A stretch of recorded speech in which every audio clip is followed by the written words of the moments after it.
পর্ব ৪ ভয়ঙ্কর সত্য। পরদিন সকালে বিক্রম সেন গ্রামের প্রবীণদের ডেকে পুরনো ইতিহাস জানতে চান। দীর্ঘক্ষণ চুপ থাকার পর এক বৃদ্ধা, অমলা দিদি, ফিসফিস করে বলতে শুরু করেন। অনেক বছর আগে এই গ্রামে এক মেয়ে ছিল, নাম ছিল চন্দনা। সে ছিল আশ্চর্য সুন্দরী। কিন্তু গ্রামের কিছু লোভী জমিদার তাকে ছলে বলে ফাঁদে ফেলে জঙ্গলে নিয়ে গিয়ে নির্মমভাবে হত্যা করে। তার দেহ কেউ খুঁজে পায়নি, কিন্তু সেই রাত থেকে জঙ্গলে কান্নার আওয়াজ শোনা যেত। লোকমুখে শোনা যায়, চন্দনার আত্মা প্রতিশোধ নেওয়ার জন্য ফিরে এসেছে। বিক্রম এবার পুরো ঘটনাটা বুঝতে পারেন। প্রতিশোধের আগুনে জ্বলতে থাকা চন্দনার আত্মা এখনও মুক্তি পায়নি।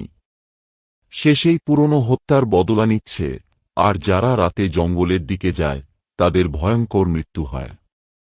এবার বিক্রম সিদ্ধান্ত নেন, চন্দনার আত্মাকে মুক্তি দিতে হবে। একমাত্র উপায়, তার অস্থির আত্মাকে শান্ত করা। রাতের বেলা গ্রামের পুরোহিতের সাহায্যে বিক্রম সেন জঙ্গলে যান। তিনি সেখানে দাঁড়িয়ে জোরে বলেন, চন্দনা, আমি তোমার কষ্ট বুঝতে পারছি। তুমি শান্ত হও। যারা তোমার সাথে অন্যায় করেছিল তারা আর বেঁচে নেই।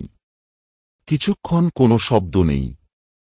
তারপর এক ঝড়ের মতো বাতাস বয়ে যায়, আর কুয়াশার ভেতর থেকে সেই ছায়াটি আবার বেরিয়ে আসে। এবার তার চোখে আগের মতো হিংস্রতা নেই, বরং এক গভীর বেদনা। আকাশে চন্দ্রালোক ছড়িয়ে পড়তেই চন্দনার ছায়া ধীরে ধীরে মিলিয়ে যায়, আর সেই কান্নার শব্দও থেমে যায়। এরপর থেকে সেই জঙ্গলে আর কোনো খুন হয়নি, কোনো অশুভ ছায়া দেখা যায়নি। কিন্তু গ্রামের মানুষ জানত, চন্দনা মুক্তি পেলেও তার কষ্টের গল্প বাতাসে এখনো ফিসফিস করে শোনা যায়, যখন গভীর রাতে কেউ একা জঙ্গলের দিকে তাকায়।